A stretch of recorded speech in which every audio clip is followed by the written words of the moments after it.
everyone. Thank you for joining us for another one of our CB seminars. We'll begin with Gasho, please. Namo Amida Butsu. Namo Amida Namo Amida. Namo Amida Namo Amida Butsu. Namo.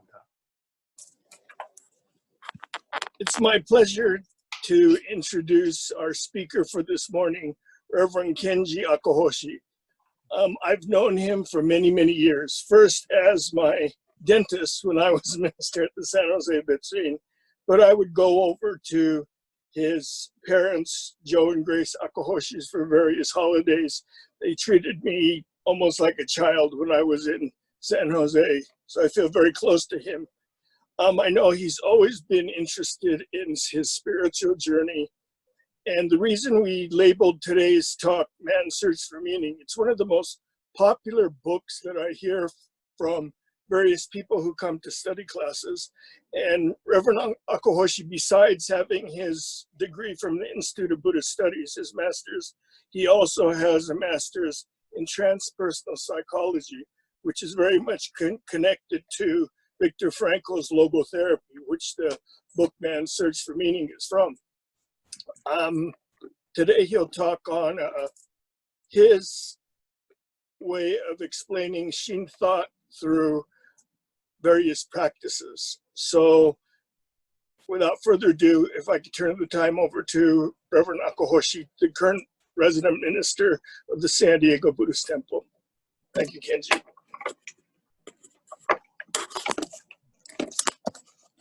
Hi.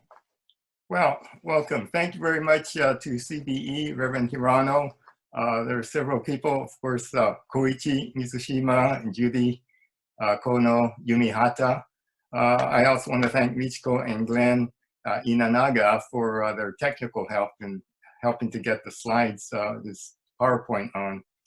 And actually in San Jose, there's Bill Teague, Kimberly Cruz, and Smitty Smith who have helped me. The title, Man's Search for Meaning, of course, in the days that this book was written, man really represented man and woman, both genders, but we'll stay with that. And I think what this is about is what our life is about, man's search for meaning. So let's begin here. Now, I have an intention, and I've been doing this for about 25, 30 years, to have a simpler introduction to Shin Buddhism in America. And one of the reasons is that sometimes the language is difficult to understand. And so to kind of prove my point, I wanted to prove that there is an evolutionary process that's happening, and that also we'll use transpersonal psychology and some of its principles to clarify Shin theory. Sensei, excuse me, were you going to share your screen? Is this not sharing? No. Okay.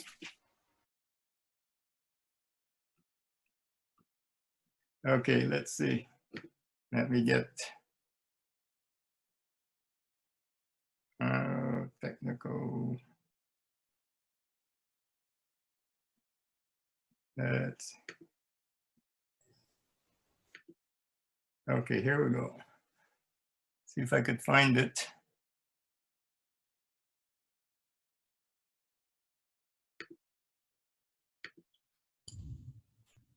It's at. All right. Whoop.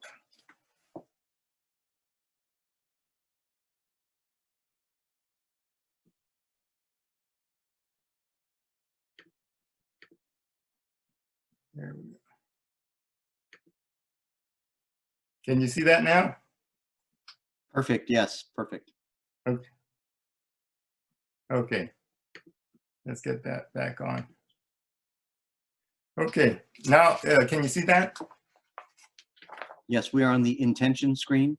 Right. Okay. Well, basically, my intention is to present Shin Buddhism in America with a more simple introduction. And to do that, we'll look at the evolutionary process at work in the universe. Also, transpersonal psychology gives clarity to Shinnan's work in that it gives more detail as to what Shinran was talking about. And I think it gives components that we're familiar with. And then I'll provide a simple method of incorporating Shin perspective into our lives. And I'll share a process or a practice that's been successful. Now, this is not a different aspect of Shin Buddhism, but it's an introduction. Now, let's start with here we are with technical difficulties here.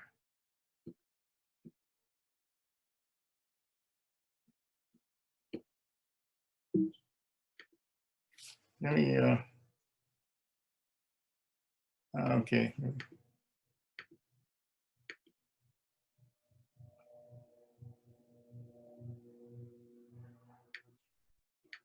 Oh, we are having problems here.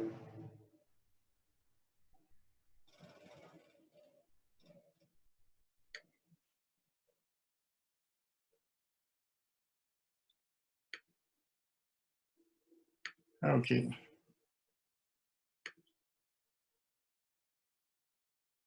Okay, can you see that? Vision the Quest. Vision Quest. No, it's,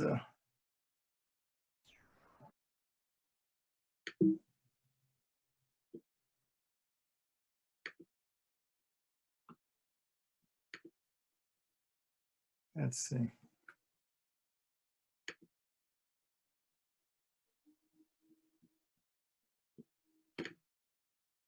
Somehow we got the slides in a different order. Well, the next slide is the primal wound slide.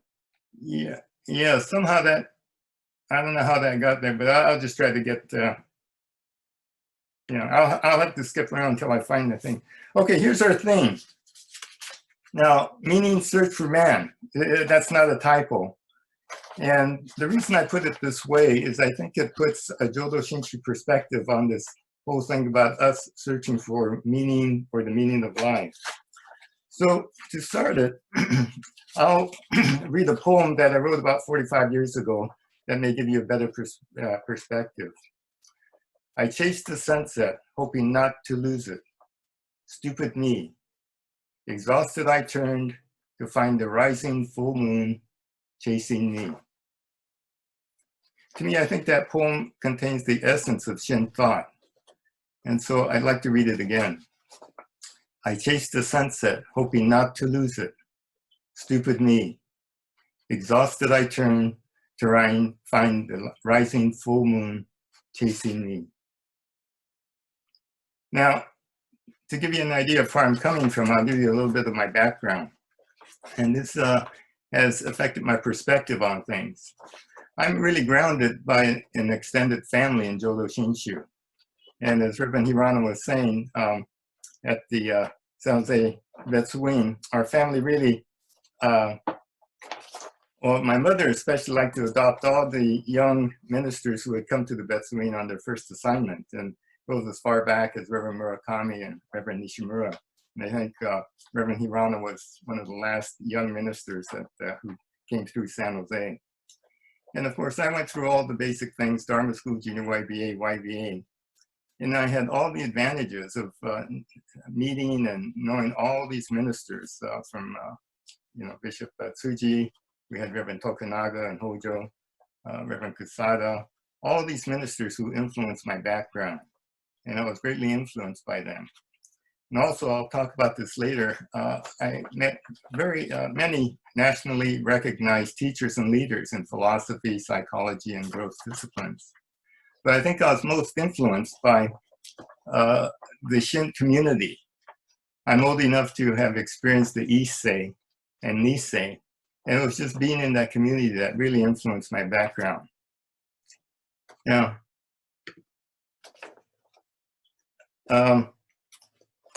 what I found, many of you may have also had this experience, that the information I was getting was a little confusing. You know, I would hear things like no self, no practice. And then this term, licensed evil, I kind of converted that a few years back. I know Reverend Matsumoto referenced it in one of his talks. But license apathy, I think, is our current state. License evil was a situation where many people at the time of Shinran thought they could just carouse and do whatever they wanted to do in life because Amida would, take care of things. Well, they had to write a letter saying that was not the case. But I think right now we have a situation of license apathy. And the reason I say that is sometimes we feel apathetic when we find that we really can't or don't know what to do as Shin Buddhists. And I think there are some differences that challenge us. And that comes from time, feudal Japan to modern America, culture, the Eastern thought, Western thought, and words and experience. And I'll get into this more later. Now, we're all influenced by American culture here and the West. And so let's start with the basics. And we'll start with the Buddhist creation story.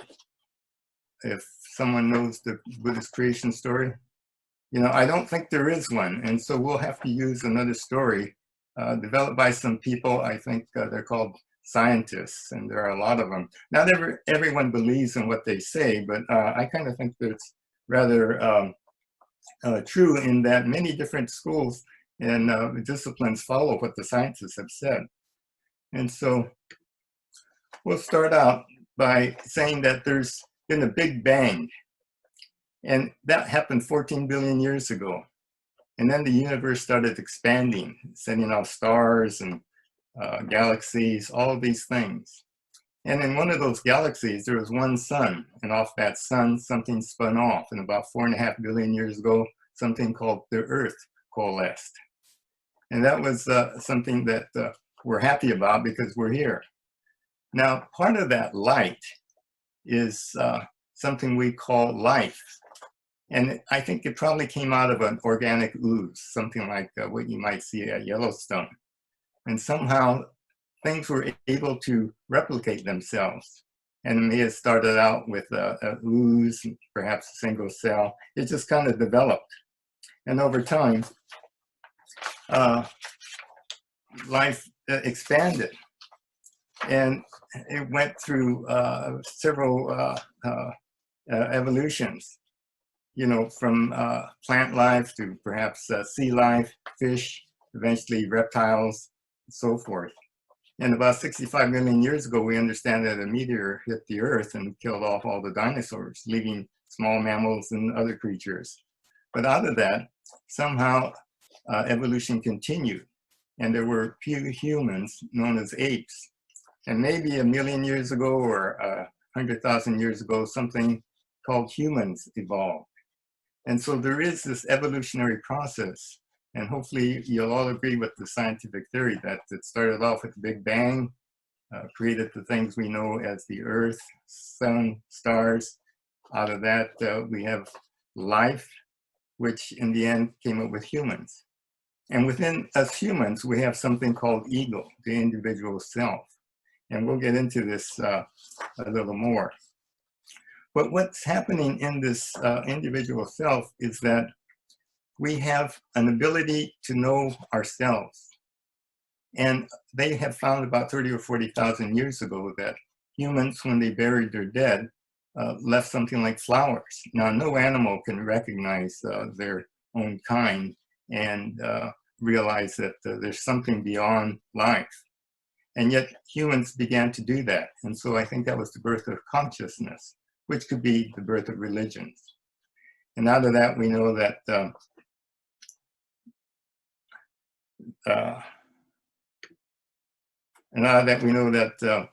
the self continued. And so the evolution of the ego continued. That is, of the person, we know that the self develops from a baby to an adult. And we all go through an evolutionary process: childhood, teenage, young adult, elders. And so this evolutionary process has gone through everything. Now in this, we see that about 2,500 years ago, the Buddha was born. And as Shakyamuni Buddha, as Siddhartha Gautama, he was curious. He needed to answer what his life was about. And so he left his princely life. And there are some things that he discovered in this journey. Now I'll go over these things. First, he realized that he didn't create the earth, he was just observing and reporting on it, and that's what we see. And so there was Siddhartha's search for truth, and that might be a model for us. And there are some basic principles that I like to point out here that will kind of illuminate what we talk about later. He led a life of luxury. He left that, became an ascetic for 6 years, found that that didn't work. And so when he was enlightened, he talked about the middle path, the balancing of many paths, something called duality, which all of us humans have. And so the middle path is important in that in the East, we think more about a balance of, plus and minus all the different dualities we have. So that's one thing. The other thing was that the night before he was enlightened, we're told that he was tempted by Mara. He was attacked by his armies and the arrows turned to blossoms. Mara's daughters tried to tempt him in their dances, but again, he rejected that. And what he said was, these were now outside forces, but they were parts of his mind. And so what he said was, the cognitive mind perceives our reality. Not only the cognitive mind, but in the East, when we say mind, it means the mind, heart, body, and spirit, which is different than what we talk about in the West. When we talk about Descartes' mind, I think, therefore I am. And so it is our minds that really perceives our reality. Another thing he talked about was stories, in that he talked about upaya, their skillful means of teachings. It's very difficult to talk about truth itself, but stories point to the truth. This is what Nagarjuna talked about, that it's not the fingers, it may not be the different religions or even the different sects of Buddhism, but they all point to a truth. And there's stories about the Buddhist experiences. And I want to make this point about experience, because that's where practice comes in.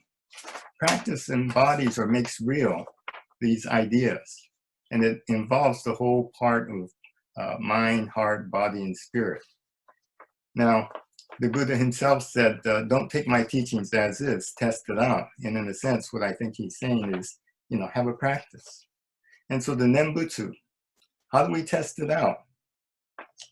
Now, there are a couple other things that the Buddha talked about.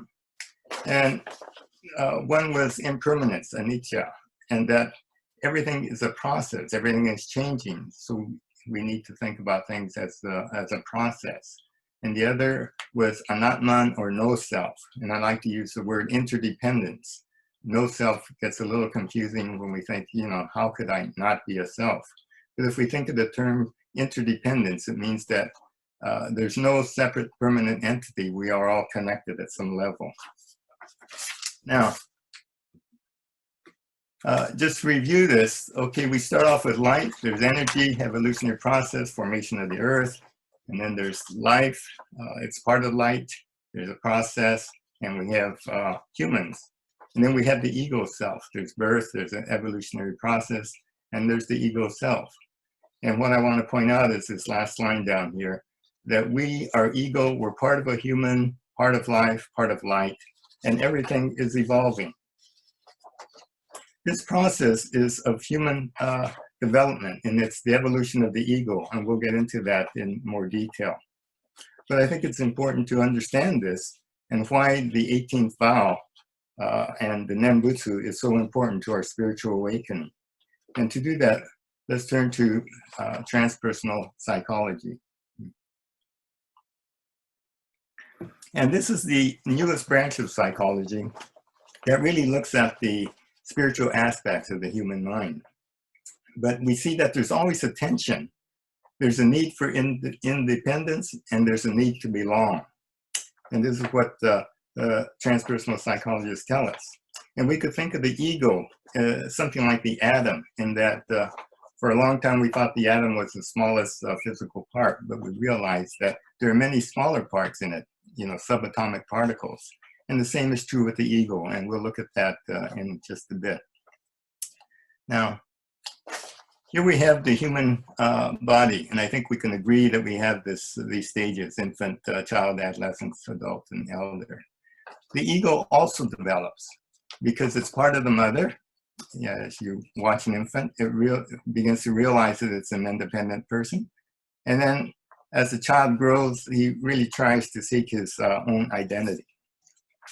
Now, I just want to interject something about Dharma school. Some of the things we say, I think, are for adults, in that with children, we really want to affirm them.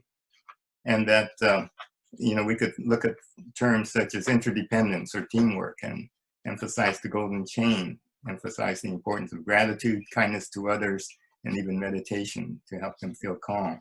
And the whole point here is to be accepted just as you are. So the things I'll be talking about are more about as we grow into adulthood. So again, getting back to transpersonal psychology and this tension, and that there's this need as we become independent to be ourselves, to be our own person. And yet there's always this pull that we need to belong. And that will explain some of the things I'll talk about next. Now, we always have this pull, and I think we have that now. Now, you might be pulled between your family life and a social life, your career and home. It could be just things about your personal activities or the activities of friends. So there's always this two-way pull of being yourself and being with a group. And again, I think the middle path is important here. It's not one or the other, but it's trying to balance the two. Now, the next portion I'll talk about, I'll try to do quickly. And it's not important to understand or learn these words, but it's just to give you an idea of what psychologists look like, that we can break the ego, the personality down into little components that really affect us. And this is just in general terms, but it happens to all of us. So let's start with this. As a child, we have what's called a primal wound, which means we are not seen as we would like. And part of it is asking kindergartens, can you dance and sing? Everyone raises their hand. But then when they get to college, if you ask the same questions, there may only be a few people who say, yes, I took lessons and so forth. Now, why is that? We do this. We're not seen for what we are. So we pick up what we call a survival strategy. And this is a need to be accepted. In order to survive as a human, we need other humans. And so we pick a personality that works for us. It's not a mature way, but it works. Some of us carry this on into our adulthood. And there are parts that are shown sometimes in times of stress. Now, the next is the shadow. The shadow is mysterious, and I think this is what Shinran talks a lot about when he talks about the evil self, the ignorant self. And this shadow is created when within our family or community, there are characteristics that are not accepted. Now, this is different in different cultures. But again, it's a fundamental need to be accepted, that we put things into our shadow, and they stay there.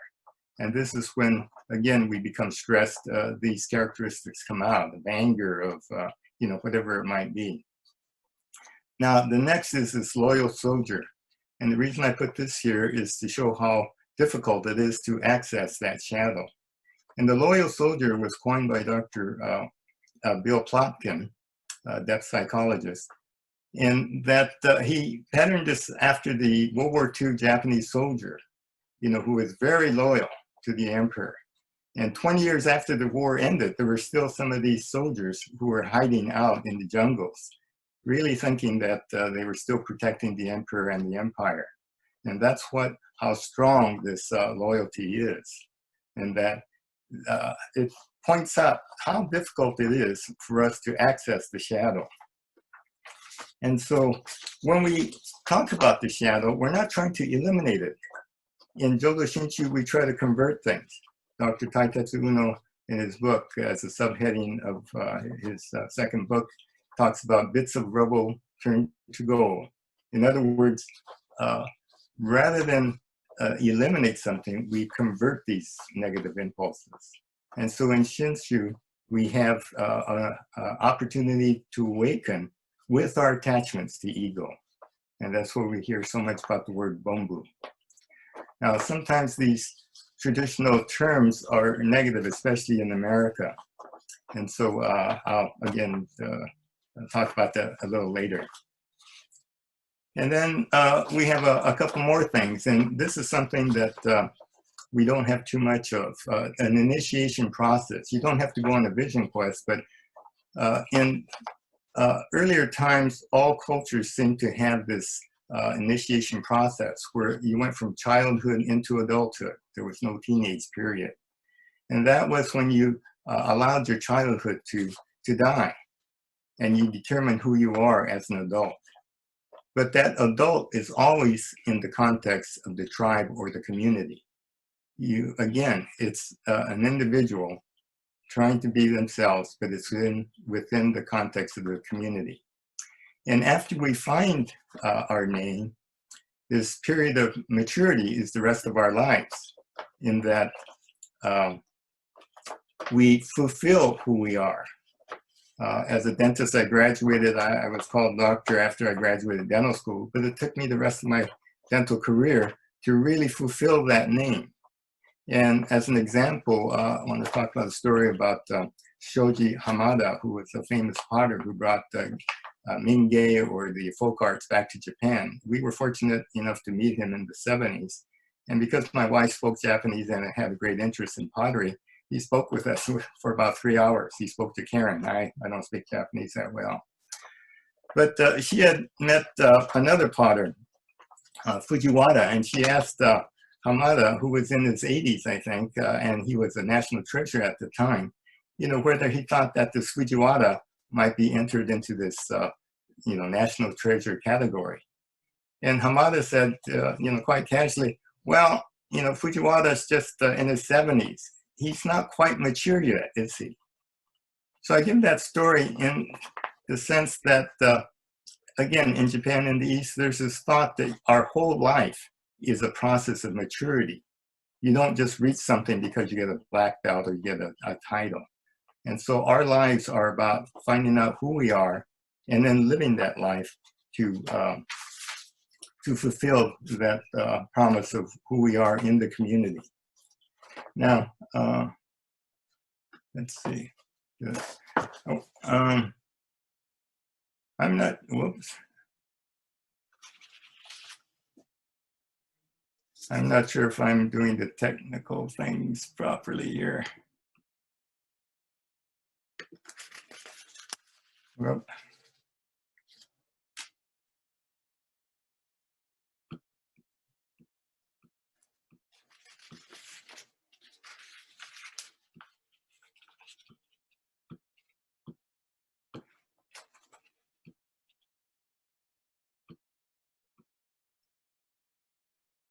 okay. Okay. Just to make those things perhaps a little more clear, I'll go over these things in terms of my life to give you a little bit of my background. I was born just before World War II. 2 weeks after I was born, we were put on a train to go to an internment camp. We were at the Merced County Fairgrounds, I understand. And so my primal wound was not being accepted for who I was, that I knew I was different. In the first grade, my mother had bought me this large pencil case that looked like a pencil. And the first day we're in class and this girl looks at me and says, look at that Chinaman boy who has a big pencil case. And I was so mad at my mother because I knew that she was picking me out because I had this pencil case. I knew deep down that it was because I was Asian and there weren't any other Asians in the room. But this sense of being separate, being pointed out, has been my primal wound. And I think many of us have that experience. Another thing about being Buddhist, some of you may not know this, but I was, I think, in the second grade, and we always recited the Pledge of Allegiance, one nation indivisible, with liberty and justice for all. And all of a sudden, it changed. It became one nation under God. And suddenly, I think things became a little more divisible. And as a Buddhist, this felt very uncomfortable. Whenever we would have an event at the Sensei Betsuin and Boy Scouts would walk in with the flag, the whole Sangha would be reciting one nation under God, and that felt real uncomfortable. So this whole thought of being different, being pointed out because we're visually identifiable. And so my survival strategy was to become more American, you know, do well, be quiet, behave. I was a Boy Scout, I was a nice kid. And I suppressed a lot of things, and that was put in my black bag or my shadow. And then living in the Bay Area in the 60s, 70s, and 80s, that was the hotbed of all the personal growth movements, the human potential movement. There were all kinds of things going on. And my curiosity led me to Native American, Chinese medicine, all these different things. And one of my mentors led me to Dr. Peter Kostenbaum, philosopher. Got involved with you know, many of the great teachers at Esalen in psychology, other forms of Buddhism. And so I really had the advantage of seeking out these people. And I think being a dentist allowed me to take these courses that were extended in time and at times very expensive. And yet I had access to people like, you know, Charlotte Selver, Houston Smith, John Furman, Jack Kornfield, many of these people. And yet I was firmly grounded in Jodo Shinshu. And what we had in Jodo Shinshu was so important. I wondered why we weren't using these methods that I was enjoying at these other venues. And one thing that these other places had was this component of practice or some physical element. When I attended, I instituted transpersonal psychology, a core course was Aikido. Now, as a therapist in psychology, what you're doing is working with another person. What you do in Aikido is you're not trying to throw the other person, you're using and sensing the other person's energy. So physically, when you're working with someone, it really helps you as a therapist in getting the sense of working with the other, feeling the other's energy, perhaps verbally, or just sensing that. So again, these other activities outside of Shin Buddhism seem to have a physical component, and that really interested me. And yet, what I really saw for worked was the Jodo Shinshu community of Japanese Americans. And I think influential here was, of course, my grandmother, my father-in-law, Reverend A.U. Terao, and especially my father, Joe Akahoshi. And these people may not, well, especially the Sangha, the community people may not have really understood all the doctrine, but they lived a certain way. They lived Shin Buddhism, and that really impressed me. And so I wondered how some of these methods of these modern thinkers of you know, psychology and philosophy might influence Shin Buddhism. And again, talk about Vision Quest. Let me see if I could get back to the screen here. See if I could find.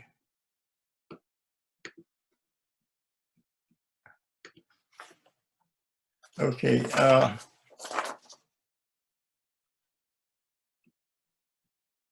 We have, you know, I've gone through these different stages, and then of course the Vision Quest. And to explain the Vision Quest a little bit, it is allowing your child to die, and there are process and rituals to do that. But the important part here is that what we're doing is finding a name and finding ourselves in our community. My name that I discovered on one of my early Vision Quests was Awaken to Truth and Sings Its Beauty. And people ask me sometimes why I became a Shin minister after being a dentist for so long. In a sense, I had to. This was a process I had gone through, and I knew that that is what I needed to do. So now, as finding my name, I'm in that maturity stage where I have to live out my name and fulfill that. Just as I was called, you know, a dentist when I graduated dental school, it took me many years to really develop. Let's see, am I screen sharing okay? Okay. So now I'm just fulfilling my name or my vow.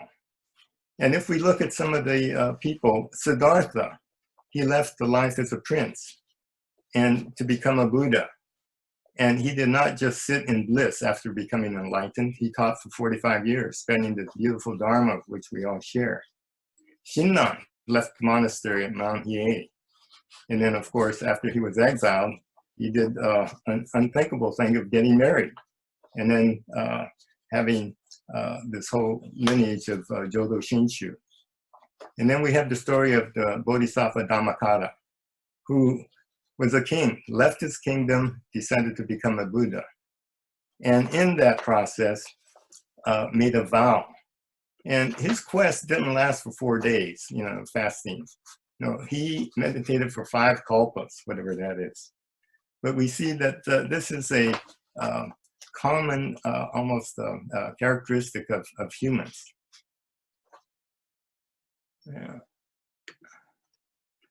So again, what we see on the left here is we have the Big Bang, and I think we can agree on some of these things. There are stars created the earth. Within the light, we have life, things that replicate itself. And then we have human life. And then on the other side, we have the Buddhist version. And at his time, I don't think he could have convinced a lot of people 2,500 years ago about the scenario on the left. But what he did was he gave a story pointing to the truth and about the Dhammakara, the Bodhisattva Dhammakara, meditating, doing all the work and to become Amida Buddha, light and life, wisdom and compassion. So we have the 2 versions here.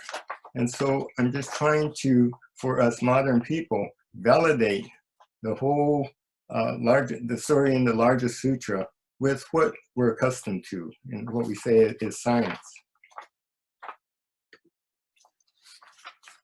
So a simple way to put this is that the human search for self is to see how we fit in the greater whole. And does the ego, do we in ourself try to achieve spiritual oneness? There are many religions and schools of Buddhism where that's true. Meditate, do all kinds of rituals. Or in Shin Buddhism, is this the universe that works toward our self-awareness in humans? Does the ego receive oneness of the universe? Now, let's see where we are. Now, picture yourself right there. Now, we are probably all in the room, but this is not a picture. This is where we actually are. We are in a room, probably in a building, in a city, state, country, and a continent.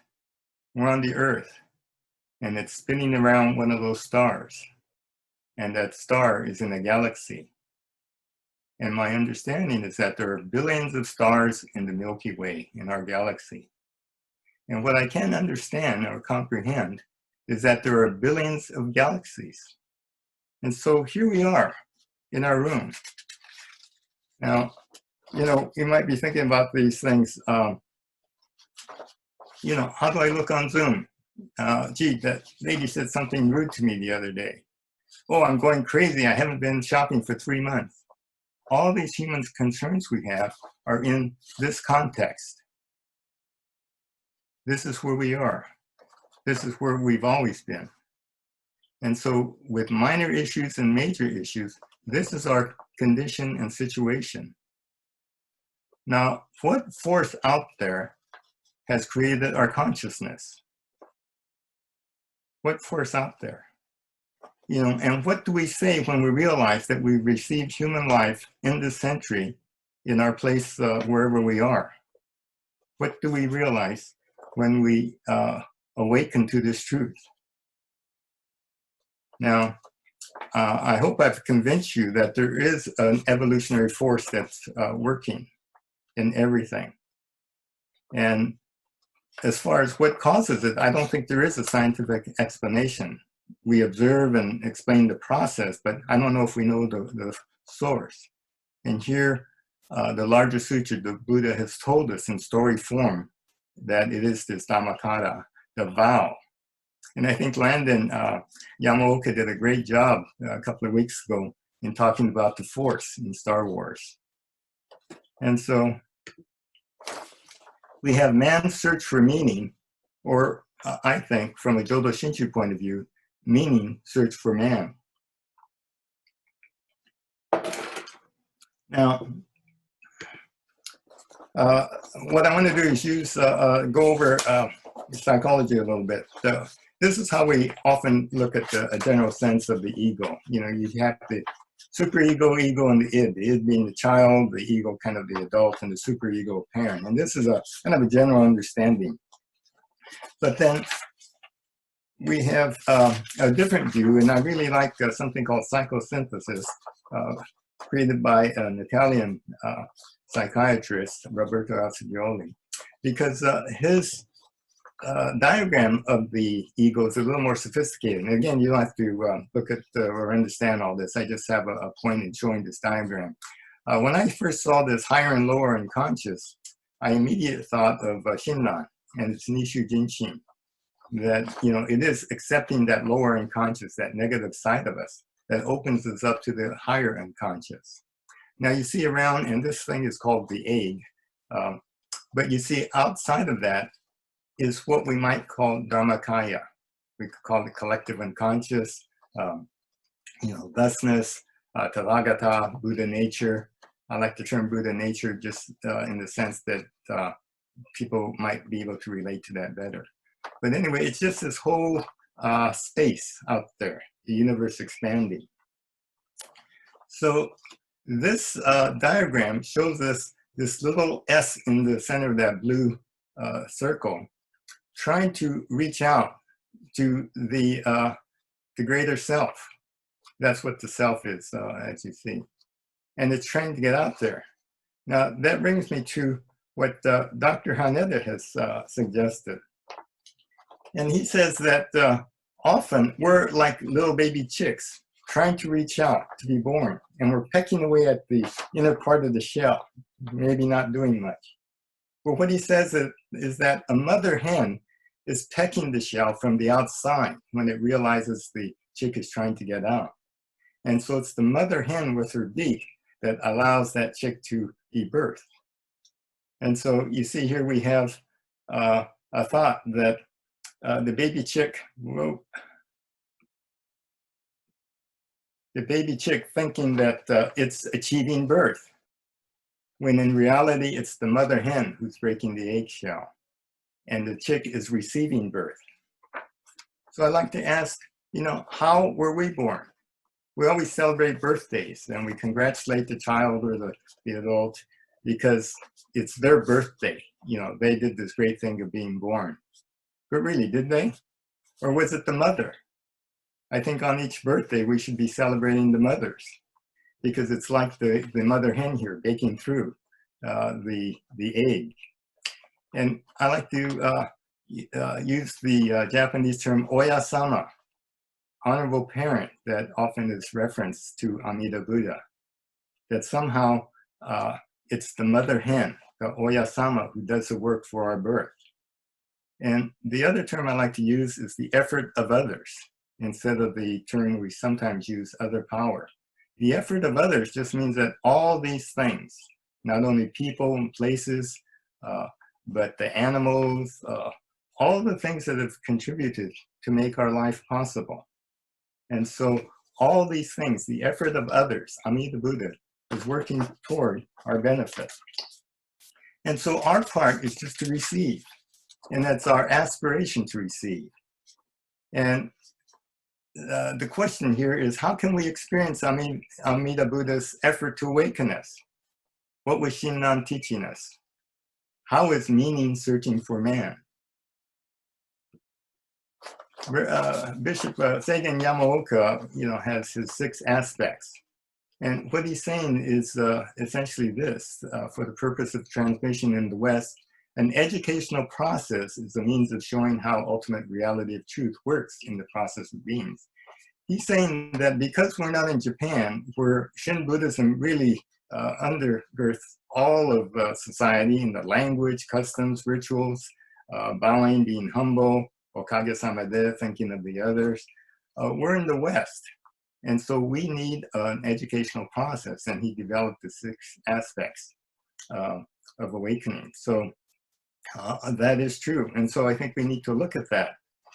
And what I look at is this evolutionary process, that somehow, if we can accept that there is an evolutionary process of the earth and of humans and ourselves, then we can accept that it is our position to develop an American Shin practice.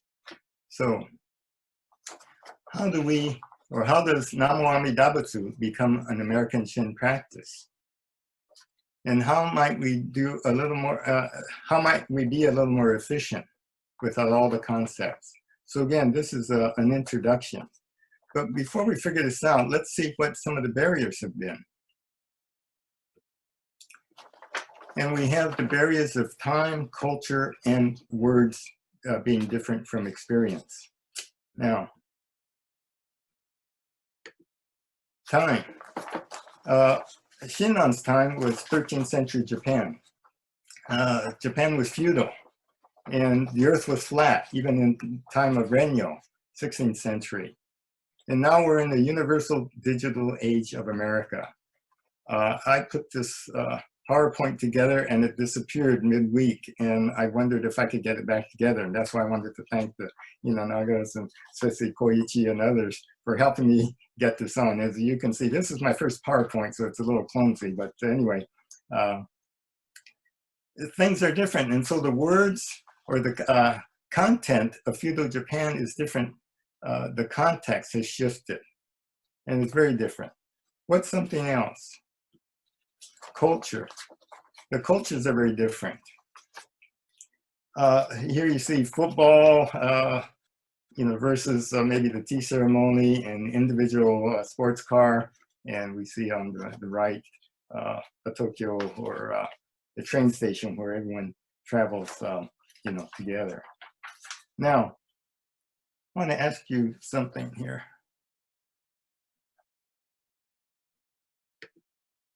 Okay, now what does this mean? If you see this, what would you think I'm saying? Some of you would be saying, oh, he's waving goodbye. But those of us who may have some Japanese culture behind us would say, oh, that means come here. Have I changed my hand? It's the same movement, but it means completely different things in two different cultures.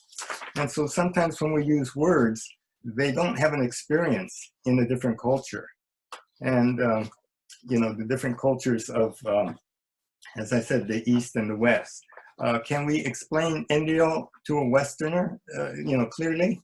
Is there a cultural, a value of letting the others go first, not being the last one to take that last piece of sushi? And so there are these things that are different. Now, upaya is a skillful means of teaching. And so we may need to use other methods besides just trying to explain things. Now that brings us to another point. And let's see if I can get back on. Let's see.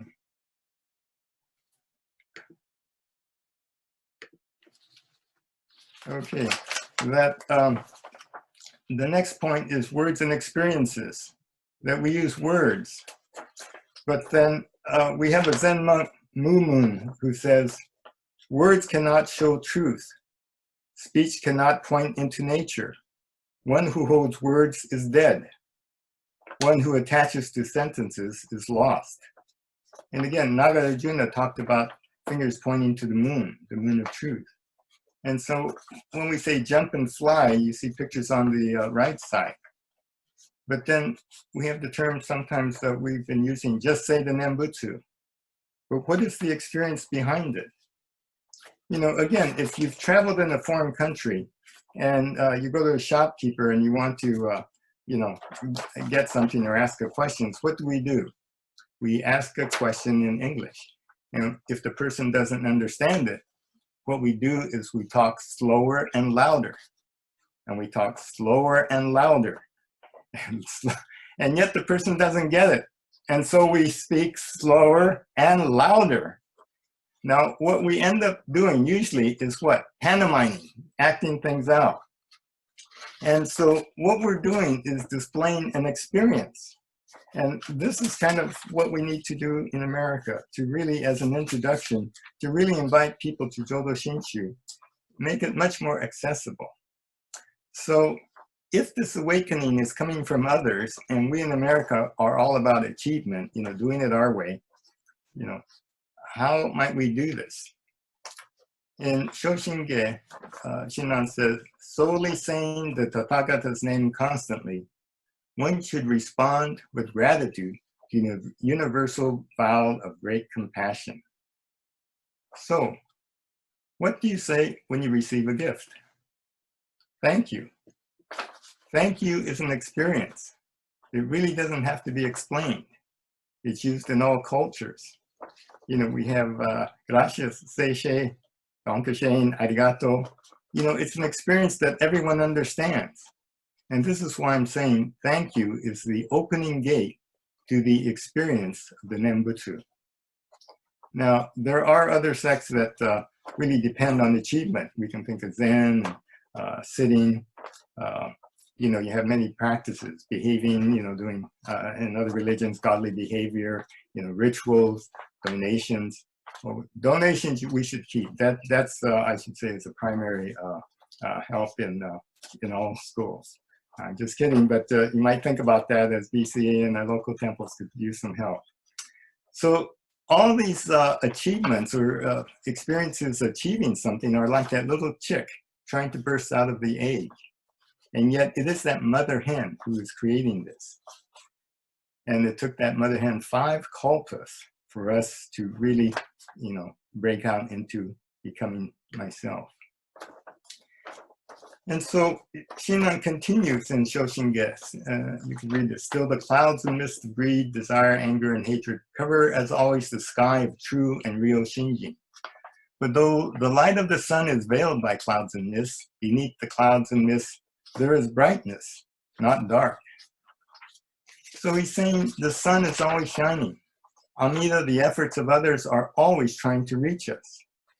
And we see that these clouds of ignorance and anger is, well, actually the first noble truth is that we suffer from these things. And the second noble truth is that the source is our ignorance and anger and hatred. And that these are the clouds and mists. But then we realize that, no, the sun is up there and it is bright beneath the clouds. So what we're actually saying when we see this cloudy sky is, please, I want things another way. And there are religions that want the universe to shift so that it conforms to what I want. Please, we can, you know, kind of contain that in that one word, please, I want things my way. I'd like it to be sunny and it's raining today. Please, I wish the rain stops. And yet our whole society is based on please. You know, if you buy something, it's outdated and you need a new model the next year. You know, our whole economy seems to be based on that. And yet we see for many of us, we haven't been shopping for 3 months and we still seem to survive. Those of us who may be in the middle class, you know, are fortunate that these things are available to us. So there is this whole attitude of please, I want something to go the way I think it should. Now, Shinran continues right after that phrase, there is brightness, not dark, under the clouds. He says, when one realizes Shinjin, seeing and revering and attaining great joy, one immediately leaps crosswise, closing off the 5 evil courses. Now, you see that we shifted. Now, let's see what that means. Let's put your hand up and hide my face. This might be something you like to do. We've been talking for a while. Now, all we have to do when we leap crosswise is what? You can see my face. So to me, this means that we need to shift our perspective. That when we are in turmoil or we have problems, we need to shift our perspective. We don't continue to say, please, I want things different. But we make the shift inside, not outside. And we think differently and we feel differently. Trying to get back on here.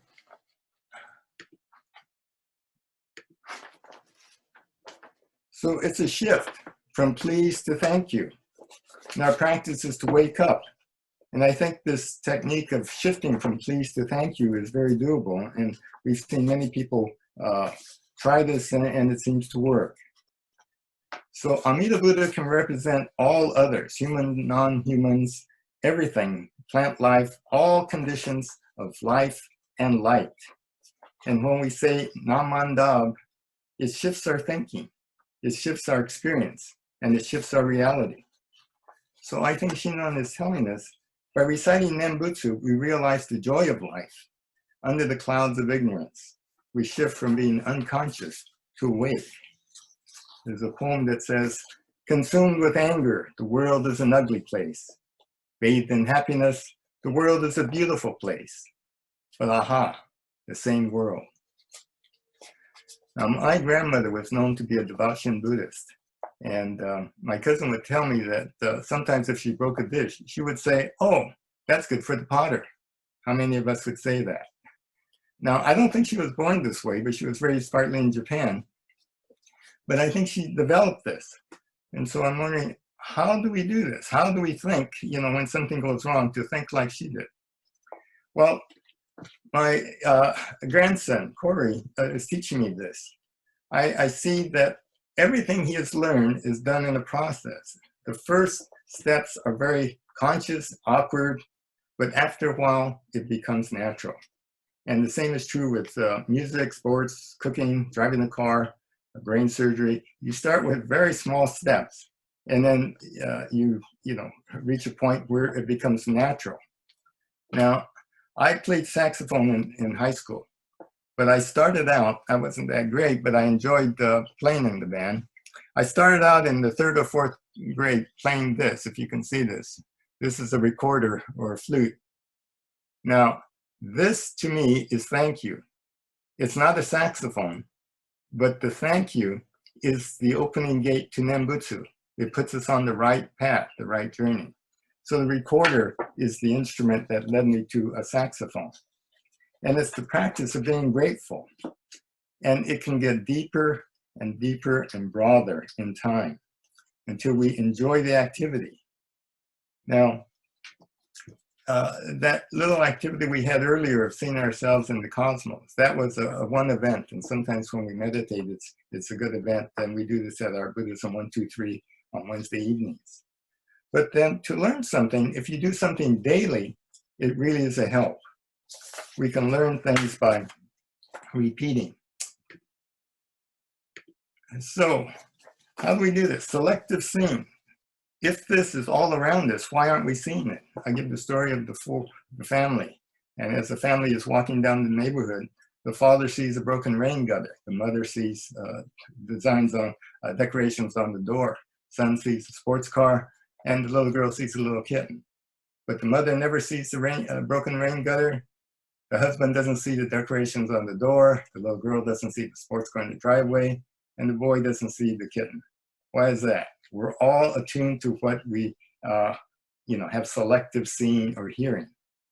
And so what we're doing is trying to change our minds. In other words, train our minds to see things that we can say thank you toward. And it could be as simple as a light switch. And I'll get into that in just a little bit. The one thing I think that's worked for a lot of people is the next time you come to a stoplight and it's yellow, rather than trying to speed and go through it, stop. Stop and say thank you. Because when you're stopping, you're letting the other people from the other side go through. And the reason that stoplight is there may be because there were accidents there. And so this is an opportunity for us every day, whenever we come to a stoplight, to say thank you. So this is our practice. And this is our practice of shifting our view from please, not trying to achieve something, to the reality of thank you, the practice of receiving. And, this is where Bishop Harada has talked about, you switch from I have to do this to I get to do this. So there's brightness under the clouds. And there are many examples of the causes and conditions of the Bodhisattva's vow that affects us. So the next thing is that I think the word practice is a little misunderstood for us. In Japan, they were concerned that we were meditating. But when you use the Japanese word for meditation, it's zazen. And zazen means to sit in meditation to achieve satori. So that's an achievement.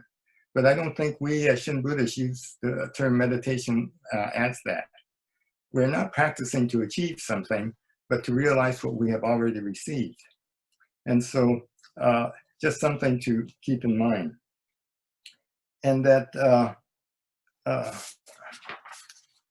as Shin Buddhists, let's see. Okay, I think this is a concise definition of what we do as Shin Buddhists. We appreciate what we have to balance the desire for what we don't have. And so it is this balance, and it is an attitude of gratitude. And the daily practice is much more efficient than doing something just once a week. And so this is something I suggest, that we use the Eightfold Path, and we use it in somewhat of a reverse order. We start off oftentimes with perspective or right views, but I'd like to use the word wholesome. Every day we might just meditate in the morning for just a minute and think of something we could appreciate. And mindfulness just means that we keep that in mind. And then with an effort during our day, whether it's at work or school or home, we keep that thought. And it may be that our mindfulness, that when we see our finger reaching for a light switch, that conduct switches something in our brain. And what we can say is thank you, because our thought is that we're able to have light in the room just by flipping a switch. And that perspective of ours is one of gratitude. So each time we see something, and every day you can choose something else. It could be a light switch, it could be the refrigerator, or driving a car, all of that. Just every day think of something to increase your awareness of all the gifts of the Dharma. And so you can continue to say thank you, thank you, thank you as you find different things. And eventually you continue and expand that to thank you, Namandabu, thank you, Namandabu. And eventually, after perhaps days and weeks, you just start to say Namandabu, Namandabu, Namandabu. And that is with the attitude of appreciation. So it deepens. Now, it deepens to Namo Amidabutsu. I like to use the shorter term Namandabu in that it's a chant and can be repeated often. And it's easier for newcomers to say. But what is this saying? I am one with, or I take refuge in, Amida, immeasurable light, infinite light. And we went through the whole stars and organic ooze to humans. And Butsu is waking up. So we're basically waking up to this reality. And this whole thing about being separated, belonging, and being independent and belonging. Waking up really means that, and this is, we'll sometimes say self-power and other power. Self-power is within other power. We are our own person, but within the part of the community. It is the me within the we. And so this is part of that inner self trying to reach the outside. We are part of the outside. We're part of the larger self. Now, again, we're finishing up here. Awakening to the efforts of others. Having received from others, we're being an integral part of others. I can give to others. And what I'll be saying here is a little controversial, I think, but I think we as Americans might do this. Oso Eko and Genso Eko. We understand that when we pass away, we come back to this land. And what that's saying, in a sense, is that we're not going to a place where we just play, in a sense where you do that, but what we're finding this play is coming back to this point. What this happiness is about, with this bliss, is that now we get to do this. Now we might do this with our bodies as humans while we're alive, and that we may do it imperfectly. In other words, we may help others with this thought of boosting our ego, but at least we're doing something. But this can help us pass our licensed apathy. We're doing something, however flawed it may be. And so I don't know if this birth in the pure realm is just after life. There are scholars, I think Ueda says that it's a spiritual awakening. So when we wake up to the spiritual nature of all life, we really enjoy helping others. And Saichi says, "Oh Saichi, where's the land of bliss? My land of bliss is right here. Where's the line of division between this world and the land of bliss? The eyes are the line of division. So it's just how we see the world. Now, again, the larger sutra says the Bodhisattva Dhammakaya created a vow, and it is this vow that's the source of our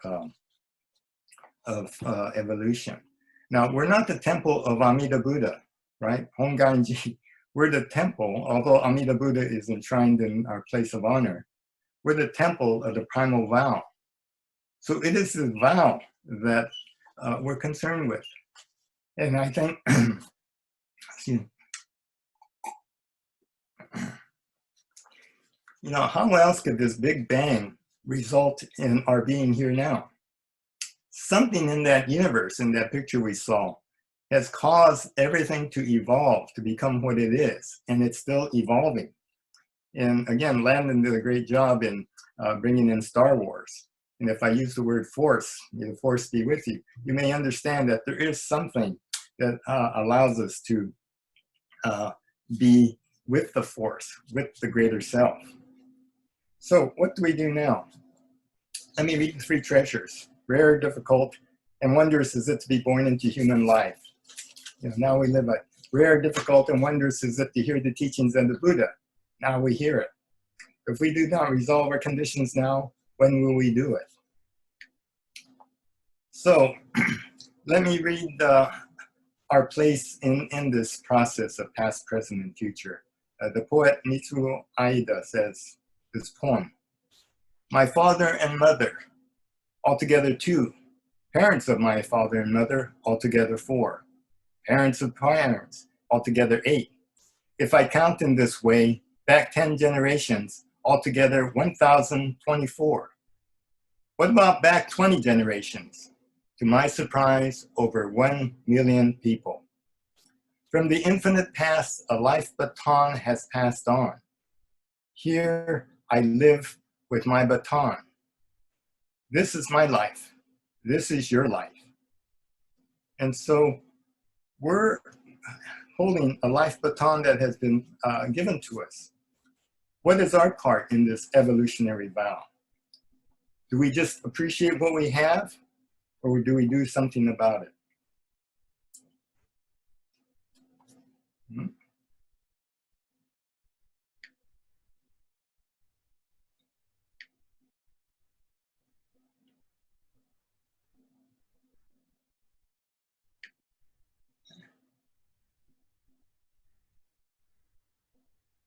Coming,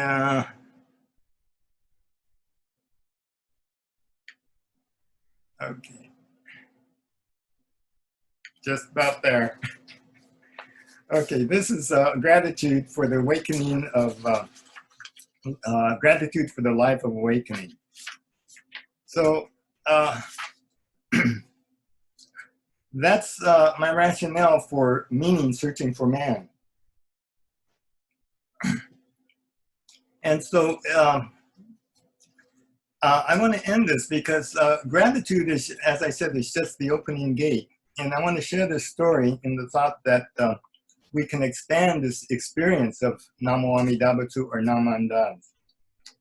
So let me read you this story, and it may be familiar to you just in the sense that you may have had something similar. Let's see.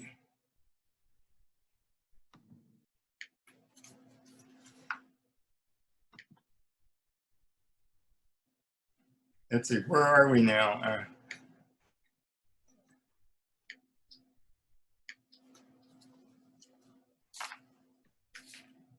Oops. Okay. Okay, let me just read you the story. It's about a relationship between a boy named Jun and his grandfather. They did a lot together. Jun loved his grandfather, Ji-chan. They did so much together. One day, when Jun was about 7 years old, he was dressed in a superhero costume. And he ran around, he would yell, Shazam! His grandfather stopped him and asked him what Shazam meant. The boy said he really didn't know, but it felt good to say. It seemed magical. It was very special. Grandfather said that Shazam was good, but would sound funny if he said it when he were older.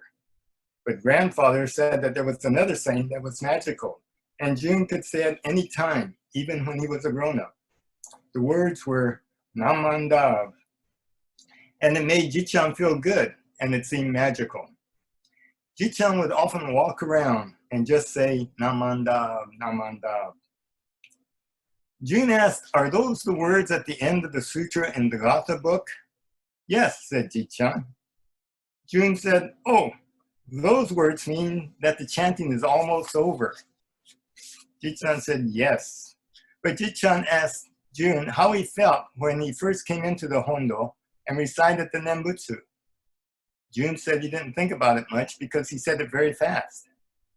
Then Ji-chan asked June how he felt when he was almost finished with the chanting. Did June feel calmer? Yes. Did he feel calmer? Ji-chan explained that the whole chant prepares us to say the magic words Namandabu. June asked, "What does it mean?" Ji-chan said it's hard to explain because it's more than an understanding. It's a feeling, an experience. It's magical because it makes me feel good at any time, in any condition. But at the end of a chant, we say Nembutsu, Namo Amidabu 6 times. And since we're calm, we can really feel how it feels when we say the words. So each time we say it, try to feel the experience. June wondered about these magic words because Ji-chan seemed to say it all the time. When June and Ji-chan were out on a walk on a beautiful day, they would stop by a pond where birds were singing. It was a beautiful sight, and it felt great. Ji-chan would say loudly, Namandabu, and smile. Ji-chan would even say it when it rained and he was out in the rain fixing a broken rain gutter. When friends would bring over vegetables, Ji-chan would say, "Thank you, Namandabu." And when the whole family got together on holidays and were enjoying each other, talking and eating, Ji-chan would say in the normal voice, Namandabu. June asked him why he said it all the time and what it meant. Ji-chan said that it was magical because it made him feel good in any situation. Ji-chan explained that as June got older, all of his thoughts and experiences would get broader and deeper. As he got older, it would have a deeper meaning. One day, June fell down and skinned his knee. Ji-chan came over, took a look, and told him to say the magic words, Namandabu. June said Namandabu, and Ji-chan gave him a big hug. He felt a little better.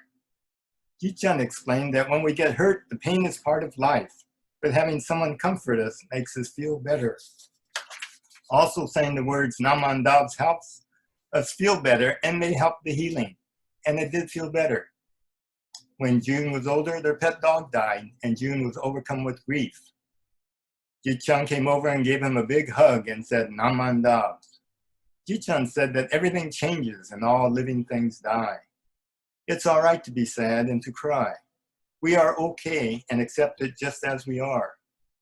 Good and bad things happen to us all the time, but Namandabu reminds us that we can have all these experiences, good and bad. June felt a little better as Ji-chan chanted Namandabu and hugged June. In junior high school, June did very well. When he graduated, he got an award for the most active and being in so many clubs and activities. As the family gathered around him and congratulated June, Ji-chan gave him a hug and said, Namandabu. Namandabu is like saying, hooray, it feels great. When June was practicing shooting baskets, his grandfather would yell, Namandabu, each time June made a basket. So when his high school basketball team won the league championship, they all jumped around with a group hug. June yelled out, Namandabu. It came out naturally as it felt great. And he had another experience of Namandabu. It felt good to be together with friends. As June grew up from a little boy to a young adult, his grandfather had taught him that Namandabu was really magical. He could shout it, whisper it, or say it silently in his mind. Namandabs contain all the experiences a person could have. It was thank you. I am loved. Hooray. Congratulations. We are with you. I accept loss and hurt. I'm happy to be alive. It's hard to explain because it is a feeling, an experience. It is like a spiritual hug. One day, his parents called him to rush home because his grandfather was dying. When he got home, his grandfather was struggling to breathe and was whispering, Namanda, Namanda. He finally breathed his last breath. And at that moment, June felt a rush of energy coming from his grandfather and covering his own body. It felt like a hug, a spiritual hug. He could only say, Namanda. June felt gratitude to his grandfather. He was happy for the times they had together. He realized that he had received so much from him. He knew that his sadness would heal. He knew that he and his grandfather would continue to be together in spirit. He only had to say Namandabs to feel really good, even with the pain and sadness. Namandabs was the connection that June had with his grandfather and connected him while he was alive, and especially now when his grandfather was away in the pure realm. That is what makes Namandabs magical. It is a spiritual hug. I think that many of us have had a Jichan or Bachan like June's grandfather. Now, some of us are Jichans or Bachans. Do we have any Junes or grandchildren that might benefit from learning about the Dharma and the Nembutsu? Namandabs is not just something we say. It is an experience. Perhaps it is up to each one of us to experience it and pass it on to our children and grandchildren. Namo Amidabutsu, Namandabs.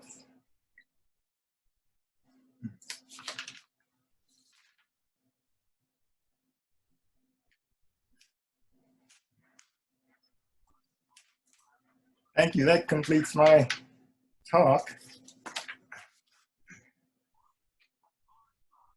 Okay, thank you very much, Akahoshi Sensei. We really appreciated you with your preparation today, and I know that you spent a lot of time creating your PowerPoint, so we really appreciate that. I think it turned out great, especially for your first time doing it. I think you did a wonderful job, and I'm sure I speak for everyone. At this time, let's take a couple of minutes and open it up for any questions or perhaps comments that people have. I think we'll go ahead and let you unmute your mic and just go ahead and kind of chime in. And if it gets too problematic, we will maybe mute everybody and do a hand raising or something like that. But for now, you can please go ahead and unmute yourself and ask Reverend Akahoshi Sensei a question if you have one. Sensei, Yes. it's Joan DiStefano, and Yeah. Hi, Joan. thank you. I'm so happy to be able to hear this today. I suffered a loss of my little doggie, and my heart's been broken. And somehow, I just want to say thank you to my dog for learning more about love. Thank you. Okay. Thank you, Joan.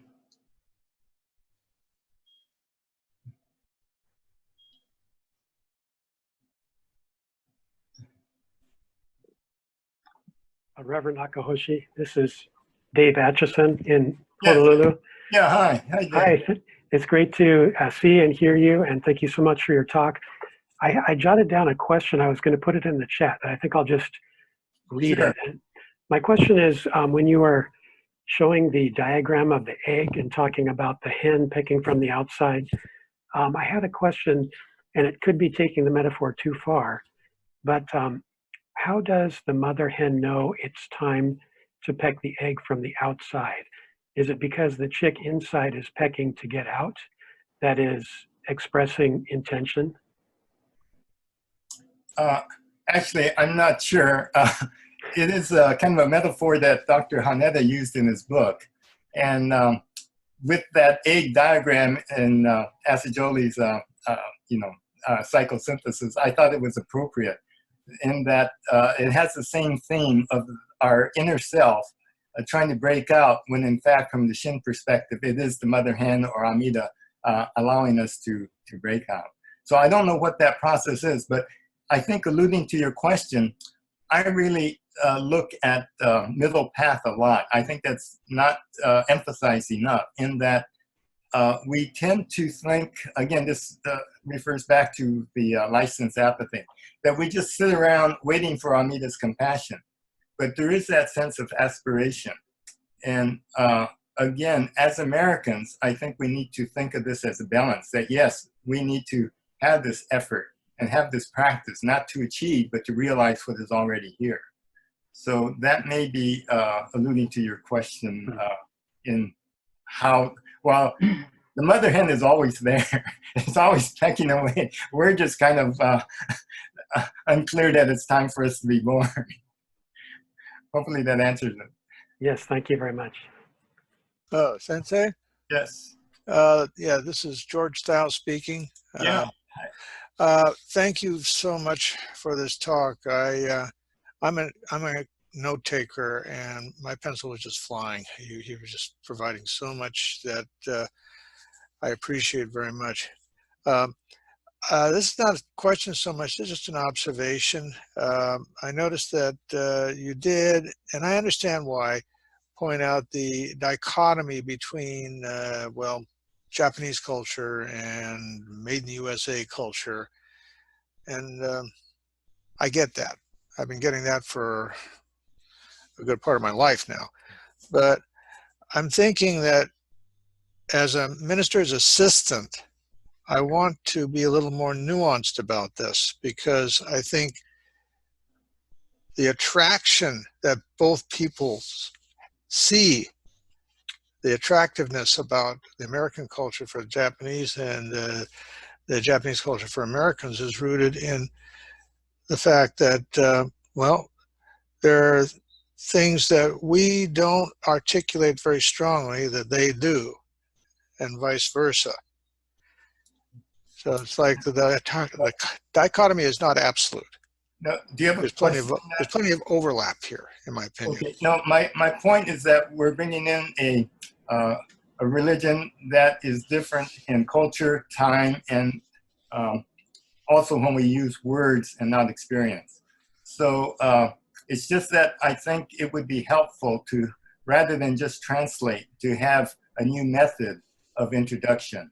And that is that using the idea of receiving rather than achieving, using the word thank you instead of please, really puts people in a proper context. And from there they can expand. But it's not about joining the, or talking about the two cultures. It's that the reality is that this is based in 13th century Japan. Stories were told in a certain way. Now we need to hear it in a slightly upgraded way. From this understanding, I think much of what we hear starts to make sense. What we've been hearing all the time starts to make sense if we take it from the viewpoint of receiving. But these things that Shinran has said and so forth, with this type of introduction, I think many more people will begin to appreciate the validity of Shinran's work and the Buddhist work and Shin Buddhism in general. Well, thank you.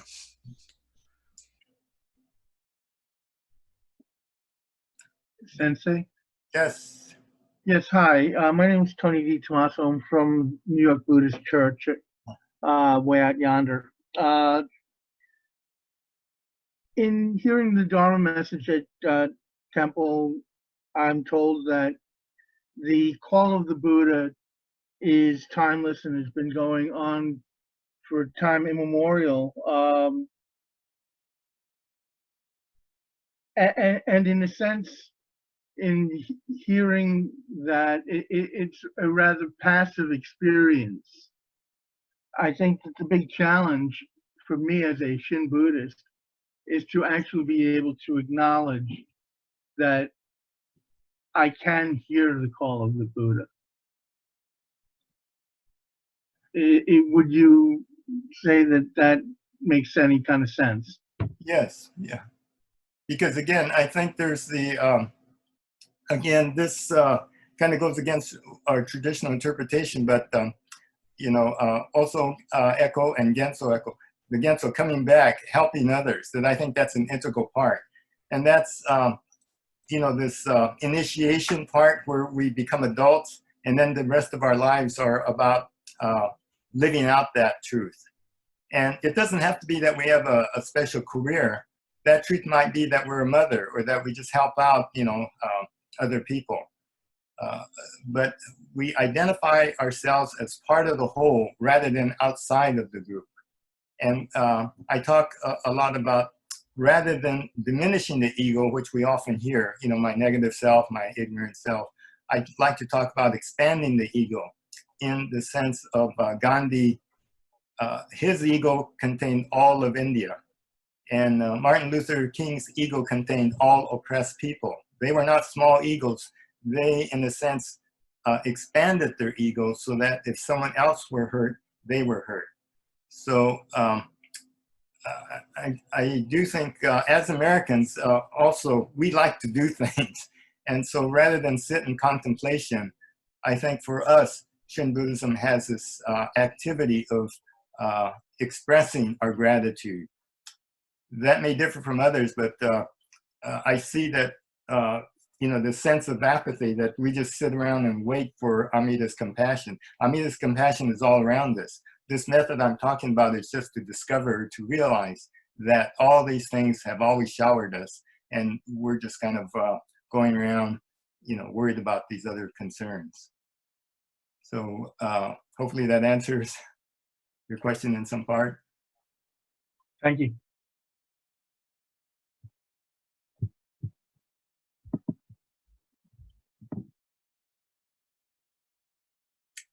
Questions? Sensei, it's Landon. How's it going? Hi, good. Oh, sorry, I didn't turn my thing on. Hey, thank you. I really liked your talk today. I was gonna ask if maybe you could help. I didn't miss it, but I didn't get my notes out in time. What was your background in the specific type of therapy that you did? No, well, I did all kinds of therapy, I'm sure I had at least 10 years, but I like to say I'm still crazy after all these years. No, I've had both personal, psychotherapy and going to the school. And that just deepened my experience. But again, it's not just trying to look at my ego. We can't see our own ego. That loyal soldier hides it. So your question is what type? What was your question again? It was maybe in the first several slides, you had like a title of something. Transpersonal psychology is the fourth school. You have Jung, behavioral, Skinner's, and then humanistic, and that's what we're most familiar with, how we interact with others. Then transformal became a formal school of psychology in the 1970s. Assagioli and Jung, many of the early psychologists and psychiatrists were referencing our connection, the human connection to the spiritual world. The particular school I like is called psychosynthesis, and Roberto Assagioli, he's Italian. He has a couple of books that were translated. I went to the school where one of his students, John Furman, taught, and so I feel very close to that school. And in his, this psychosynthesis, he has a process and a more elaborate description of the psyche. I find that very helpful. And that's what your talk was mostly based on today? Not really. It's a combination of a bunch of things. Oh, okay. Because as I said, my background outside of Jodo Shinshu has been quite varied. And, but they all seem to have a component of activity, of experience. And that's what I think it would be helpful as American Shin Buddhists to have this. In Japan, you're already doing it. Every time you greet someone, you bow your head and Okada-sama de do, because of you, I'm healthy. But in America, we need to, I think, develop this attitude of gratitude, which really has benefits. And then from there, expand it on to the deeper meanings of Nembutsu. And it's not like we're going to wait until the last 3 months of our life and say, oh, I better figure out what this Namandabu means. That we do it simply in everyday things, and if we begin to really experience the gratitude and the joy that Shinran talks about, later on it expands, and life and death become everyday issues. Not every day, but it helps. Would I be able to email you what your talk today was about? Is on par with what my thesis is, like for drug rehabilitation through like a Shin perspective. Wow. So could I email you for maybe some pointers on where to look for like psychology? Because I don't know much about psychology, if any. Okay. Would that be okay if I emailed you later? Yeah. Okay. Thank you, Sensei. I appreciate it. Thank you for the talk today. And thank you for the force. Oh. Yeah. Other questions? Roz, yeah. Hi, Sensei. Could you speak a little more to your spiritual quest? You mentioned a spiritual quest, and it sounded as though that was valuable to you. And I'm just interested in how to go about. I could refer you to the group. I started out with Stephen Foster, and for some reason, Vision Quest, that format, that method really resonated with me. I did the first one without knowing I was doing the Vision Quest. I heard you're supposed to go off in the woods without eating, and I did that. But Stephen Foster was the one, and he wrote the book of the Vision Quest to modernize this ancient ritual. And then now Bill Plotkin is a depth psychologist, and he runs a place called Animas Valley Institute. So you can, call me later. But there it's a more formal thing. But he has a lot of methods and activities for us to really see ourselves. And again, I really value being actively or doing things to reveal parts of ourselves. And that this Vision Quest is a physical thing that you do. When you fast, you really think differently. After 2 or 3 days, your body is weak and your mind shifts.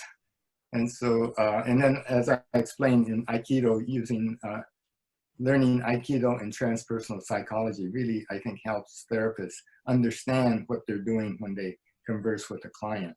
It is this working with the other's energy. Mm-hmm. So yeah, why don't you just, email me later. I will, and I call it spiritual quest, but I meant Vision Quest. I guess and it doesn't have to be it's not a wilderness. It is a wilderness thing, but you could do things at either camping or at a resort site. Yeah, so okay. It's just the work that's very important.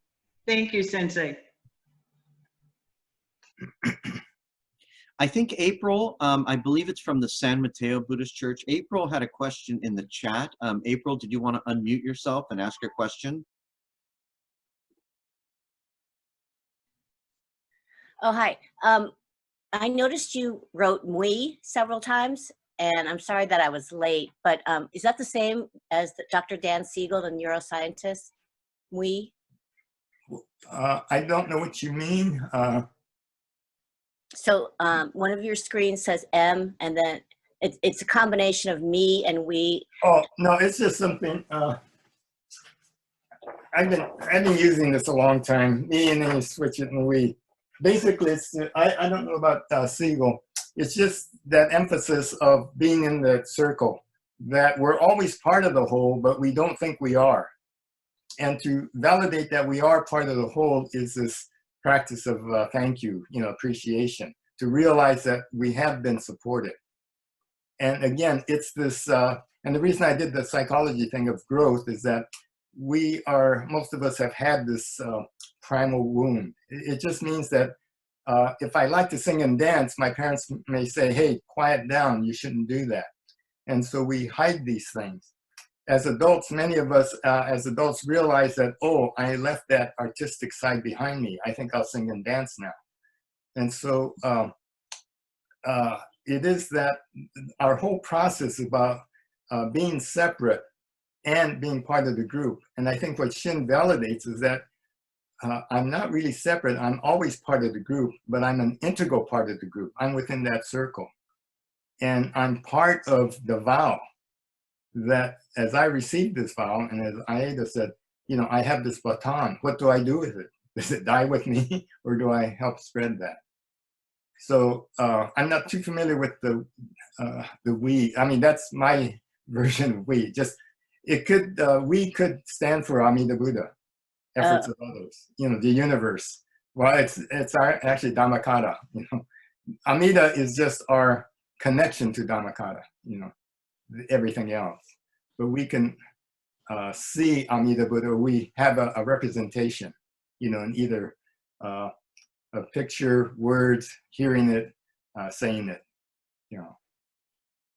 So yeah, it's kind of the same. But Landon, if you wanted to explore different psychologies, I can send you a link for Dr. Dan Siegel's Crowdcast. It's sort of like Zoom, and it has that concept of, even though you're an individual me, you're within the we.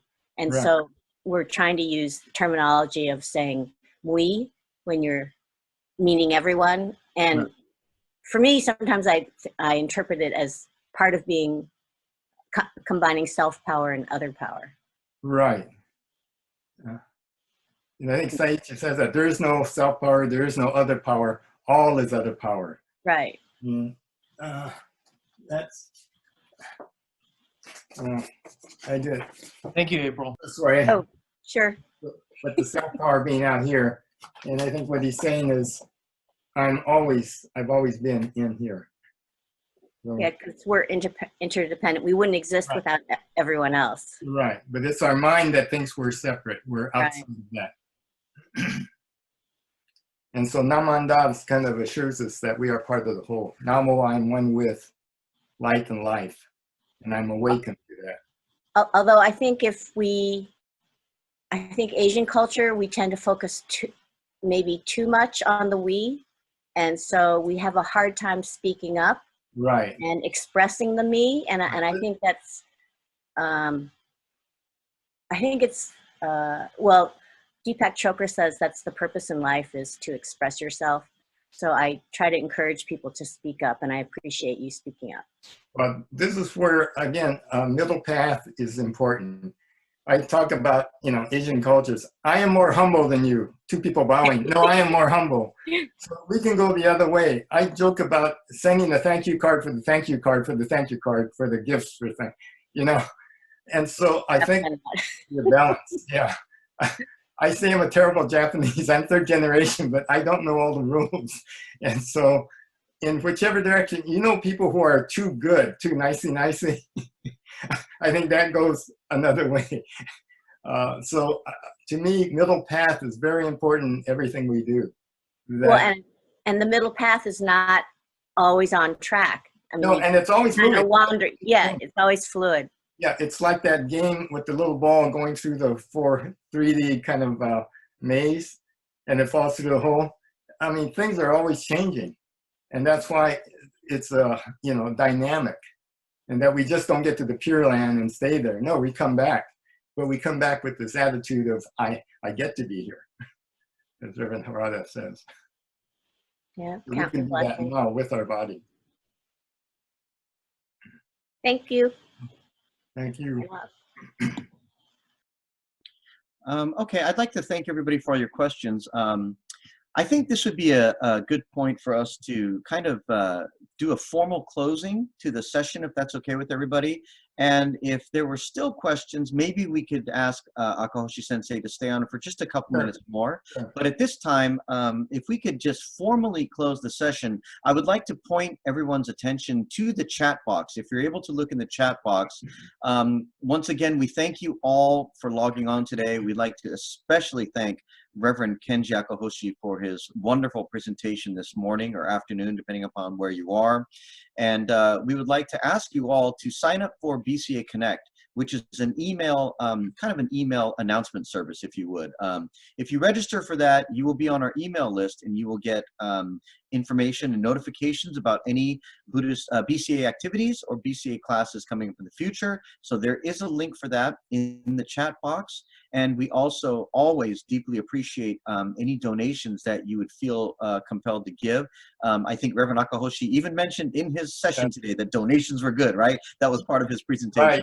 Right. No, but as always, we really do appreciate your donations. That way we're able to keep these programs free for everybody, and we are able to sustain these programs. So we always deeply appreciate that. At this point, our CBE director has some technical difficulties right now. So on his behalf, on Reverend Jerry Hirano Sensei's behalf, I would like to thank all of you for attending and thank Reverend Kenji Akahoshi. And if you would please join me. I have just one announcement. Oh, absolutely. On a written level, I have an article that's going to be published in Tricycle Buddhist Magazine in their August fall issue. And they're now starting to recognize Shin Buddhism. And so anyway, if you read the article, I think it'll review some of the things I talked about today. So. Oh, that's wonderful. That's wonderful to get out in that kind of mainstream audience, right? For us to get out there. I think it's really important. So thank you for that. Maybe if you would all please join me in closing Gassho. Gassho onegaishimasu. Namo Amida Butsu. Namo Amida Butsu. Namo Amida Butsu. Namo Amida Butsu. Namo Amida Butsu. Namo Amida Butsu. Why don't you get in the chat?